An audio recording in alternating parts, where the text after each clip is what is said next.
It's Laura Eubanks of Design for Serenity with your succulent tip of the day, and it's Walkabout Wednesday in my early January.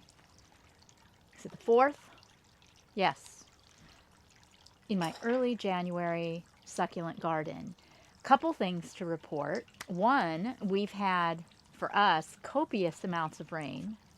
Just this a break in it right now. I feel like we're kind of in the eye of the storm, if you will. A little bit of sunshine, a little bit of dry, but it's just been steady, just drizzle, drizzle, drizzle, drizzle with occasional downpours. But it hasn't really given, ever since, gosh, it was like since New Year's, right? It's been ugly and rainy, and we're supposed to get rain, a lot of rain tomorrow. So I'm going to go through the garden with you. I haven't been out here in a couple of days for reasons previously stated. And we're going to see how things are going. If I've lost anything, if I see any damage, or if the rain has affected my rock work or glass work, and just see what's growing on. Also, tomorrow is Hannah's 25th birthday. So be sure and wish her a happy, happy. We have a new installation starting next Tuesday. Today is Wednesday, so 6 days from now in South Park, a suburb of San Diego. It's going to be incredible. Don't miss it. We have Bentley the succulent dog, whose favorite thing in the world now is to drink out of the fountain. This is new. In August, September, October, when it was hot, he couldn't care less about the fountain. And now, all of a sudden, it's all he can do. To get out here and drink out of it. So bless his heart. Okay, so here's the xeriscape. This is the part of my garden that doesn't get any water from me. And I see some little weeds. Now is a really good time to practice my see a weed, pull a weed program, because these things are coming out by the taproot. No fuss, no muss after all that rain. This is the most satisfying thing you will ever do. Trust. And also then you get kind of eye level with your plants and you can see, you know, what's going on. This mammillaria here just hasn't looked good forever. And since it grows so slowly, I can't really tell when or what is going on. If this is just old stuff that it's going to grow out of, or if there's an ongoing issue. I did apply some diluted cactus and succulent specific fertilizer to this a while ago. I've also applied worm castings because I found that worm castings on my cactus tend to green them up real quick and I don't know, it's just kind of yellow and gross. So it may just need to be put in a new location. We'll see how it goes. Everything else looking good. We've had some pretty cold weather down into the 40s at night, which for us is pretty cold. And the Petalanthus bracteatus isn't real happy about that. So if yours are looking scrubby and crappy right now, don't worry about it. When the weather warms up and the days get longer, she'll leaf right back on out. My little oh, shoot, no. Oh, crap. Oh my gosh, you guys, I totally forgot. I thought this had drainage. Oh no. Remember, this was the little crest. Or not, well, we took this off of its graft. Oh, yeah, no, we never did poke a hole in this one. Dang it. Okay. It may not be too late though, because see, look at all those roots it's getting. And see, they're still green and they're fine. So what I'm going to do, all right, I'm just going to move this little guy downstairs. And we're just gonna hope for the best on that. And I'll have Greg drill a hole in this container. Hannah bought a bunch of these at a consignment store of some nature, And she drilled out all of them, but for whatever reason, this one didn't get drilled out.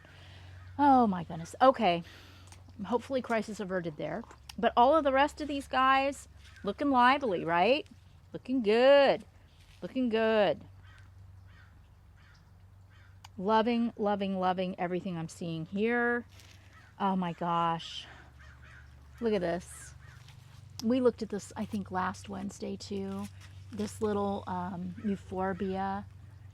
I'm just waiting for these buds to open because they're yellow. And it's just going to be covered in beautiful yellow flowers.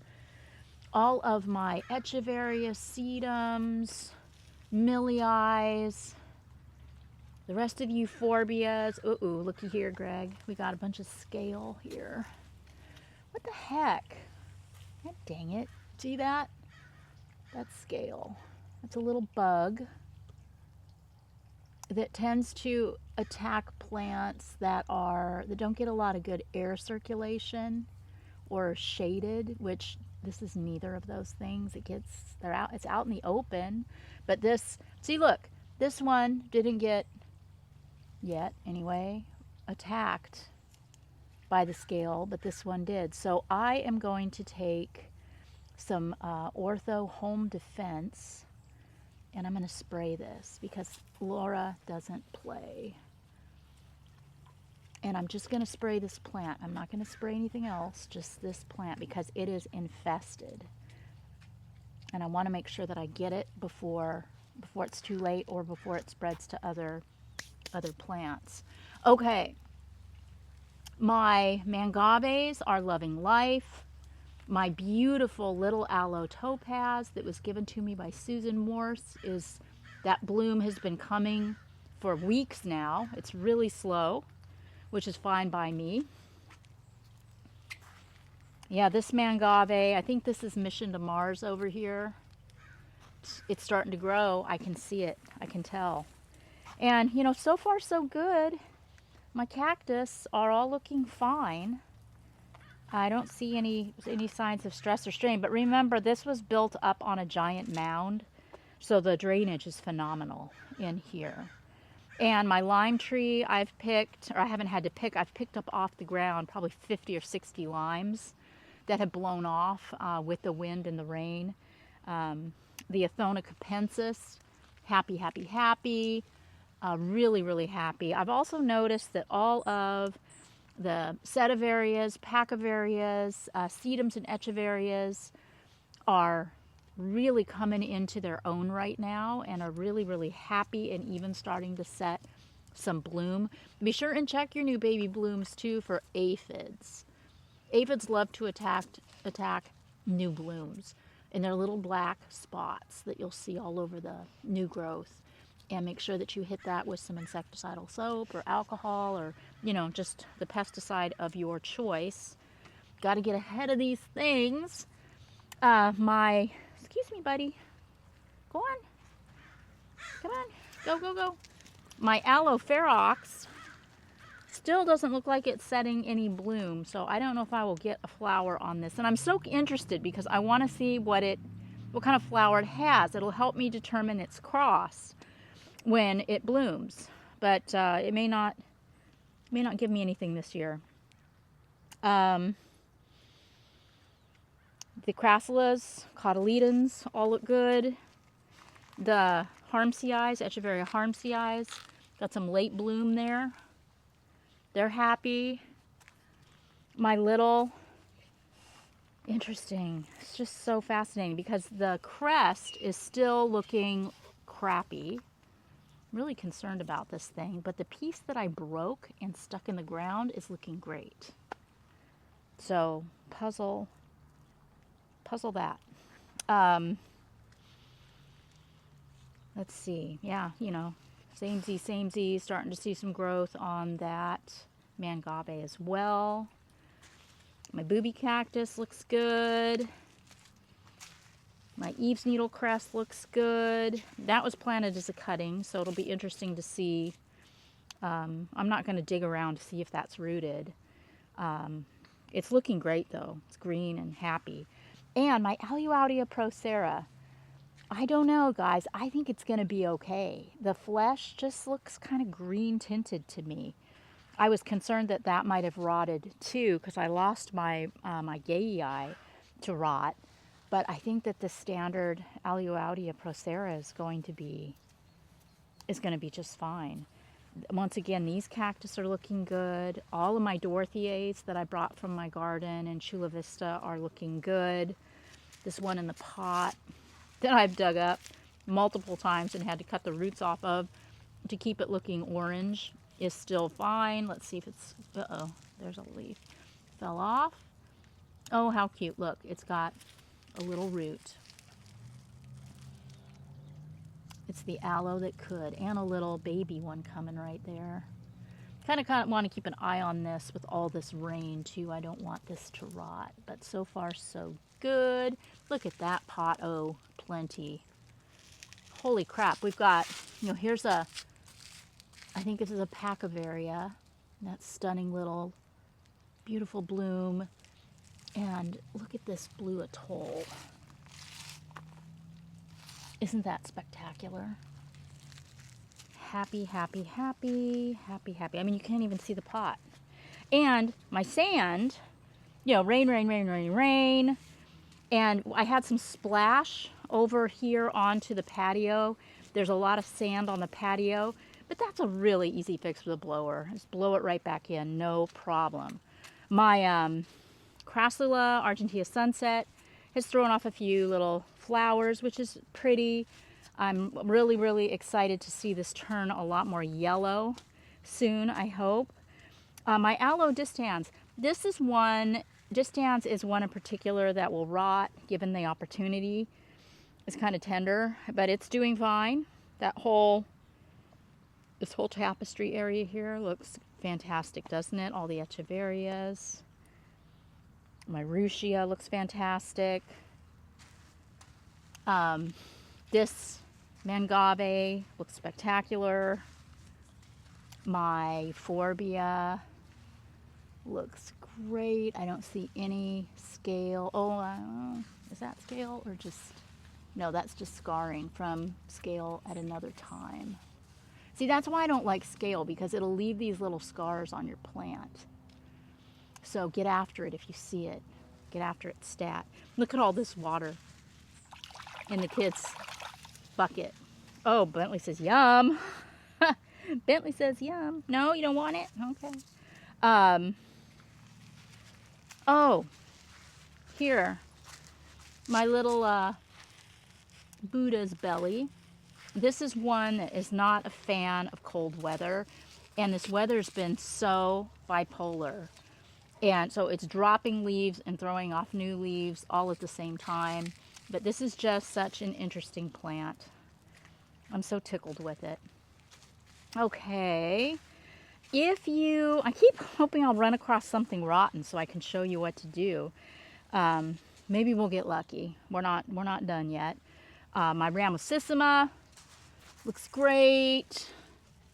It makes me very happy because, I've killed one or two of those in the past I don't know how I did it, but I did.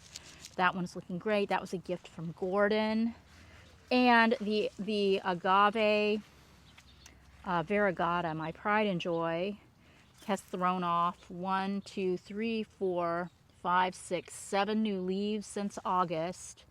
And I think one more round and this damage should fairly well be a thing in the past. But I think we're looking at a good 10 months to a year from the time these leaves were damaged to when they're finally going to be a thing of the past. It has pained me no end, but at least the plant is healthy and clearly thriving. So that's the silver lining there.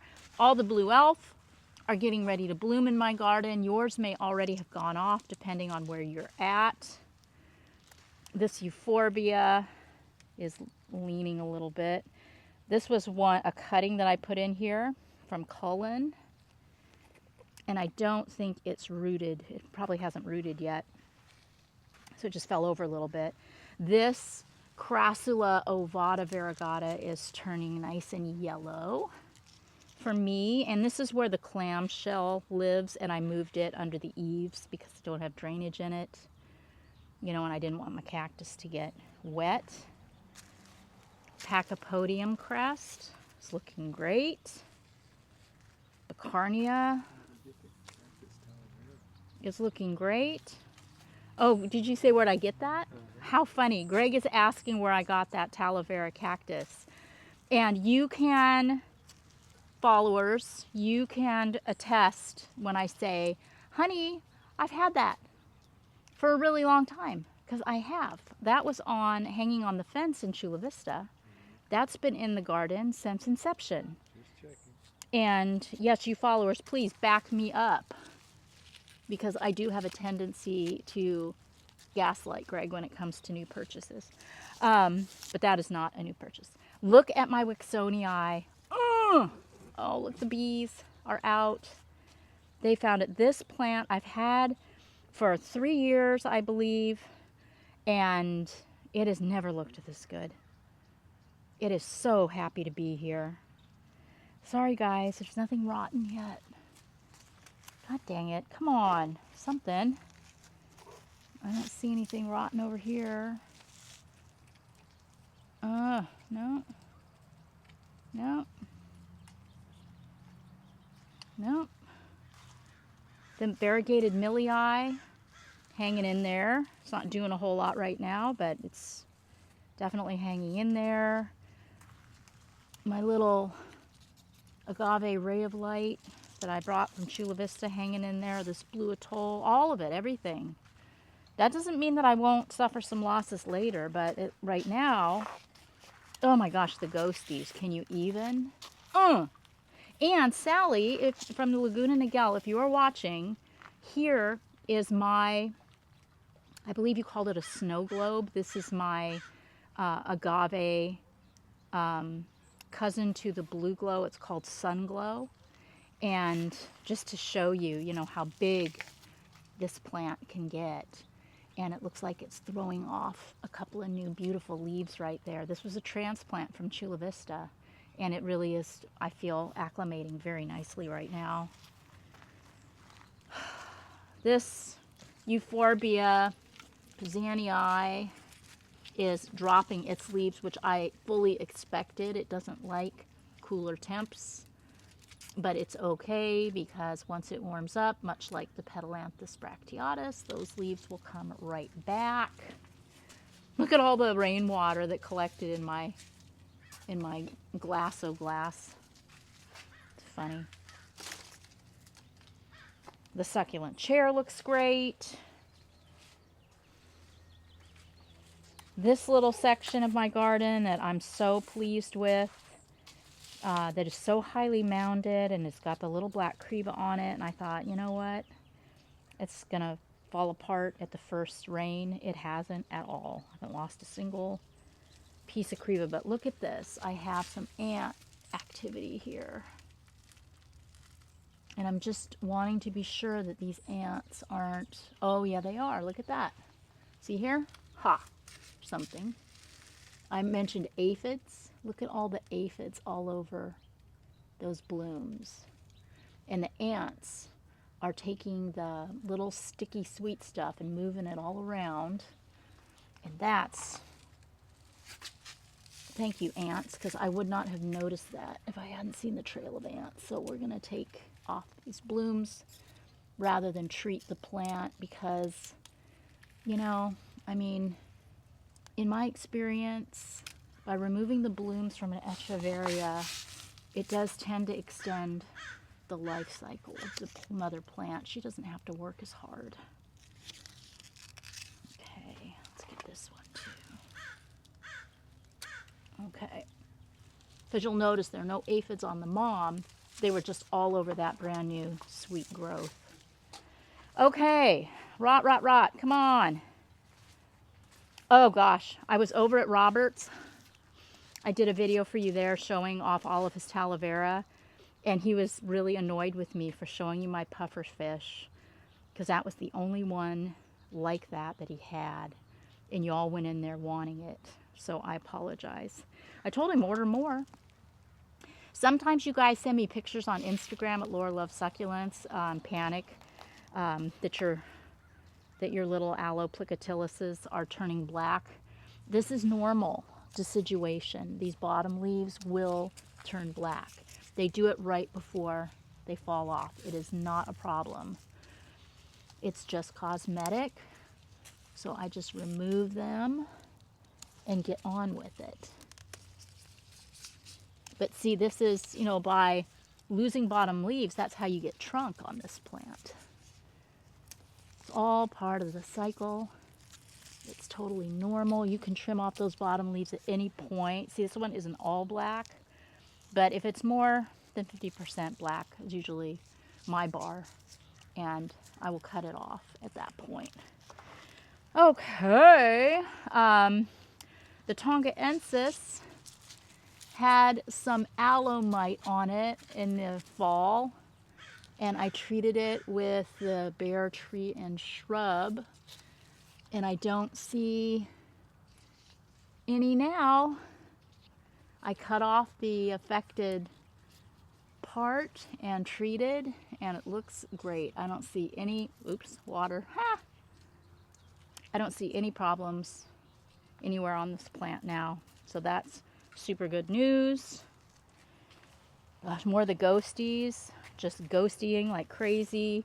My aloe cameronii that I popped in here as a cutting has kept its red color. It made me very, very happy. Even though I can feel that it's rooted, it still maintained its red color. So that's the gold standard there. Lots of spider webs. Let's check out these agavoides. Echeveria agavoides, it's their time. You can see this one's got a little bloom on it. I don't see any aphids, so that's positive. And they are looking fantastic here. Very happy with them. Very happy with my agave compacta. Oh, now this clamshell does not have drainage, but I think I have it angled in such a way that it's draining, because, you know, like this little cactus here is fine. It didn't rot. And all the other plants are looking good. Even this Athona capensis. Look at this, is the old stuff. Oh my gosh. You know what? Since this new growth is so gorgeous, I'm just going to trim this ugly, yucky old growth off. Well, I don't even need to trim it. It's just coming right off in my hands. So I don't know exactly what the deal is there. I thought, you know, I only had one piece of Athona in here, but I may have popped in two, and that one took and this one didn't.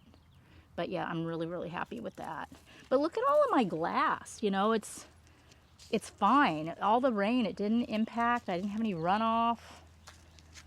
Really, really happy with that. And I've been threatening for months to trim off these Fred Ives, you know, my plant crested, but then these standards just kept getting smaller and smaller, and they're trunky, and it looked terrible. So I'm going to do it now. I'm going to cut these back in the hopes that they will bloom, or they will send off branches beneath the cuts that I have made. And could I take these pieces, harden them off, or maybe lay them down in some dry soil, and, you know, will they root and maybe throw off new plantlets on the stem? Maybe. Try it.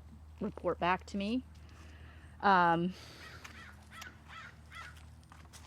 This little variegated agave is actually looking better. This is new.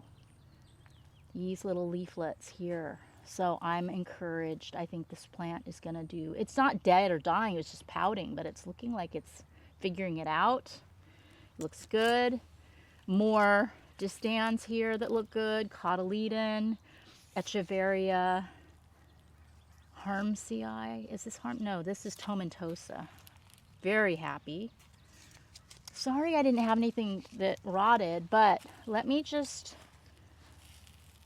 tell you, if you see a plant that has clearly rotted in your yard,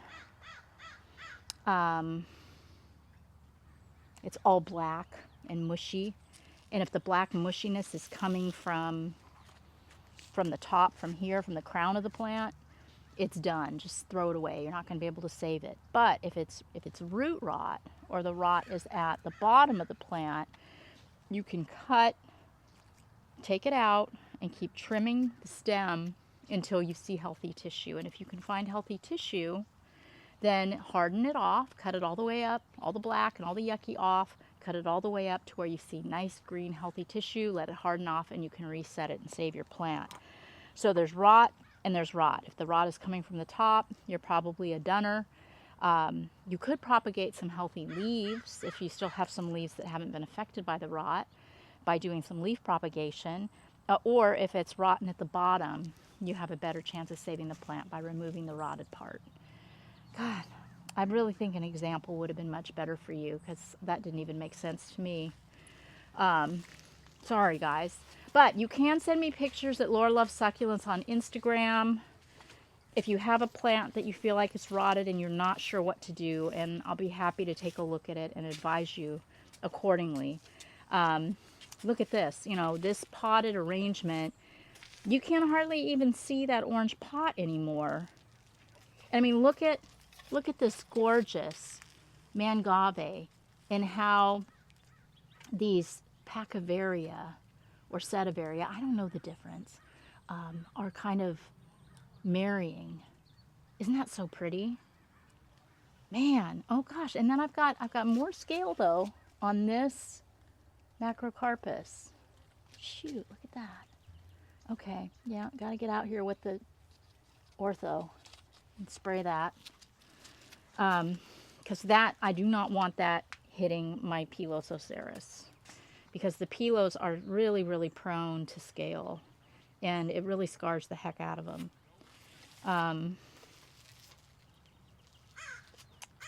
Yeah, okay, and then the lemon tree, you know, we've been enjoying the lemons. We've pulled so many lemons off for our lemon water, and they're delicious. So, you know, even if the tree doesn't always look the greatest, if it continues to produce delicious fruit, I'm gonna let it go. We'll just keep on keeping on.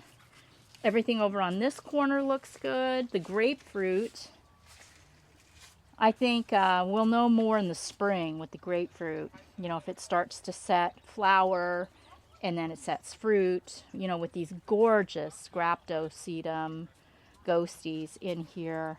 I think it's cool, and I would love to see some big yellow grapefruit on this little tree.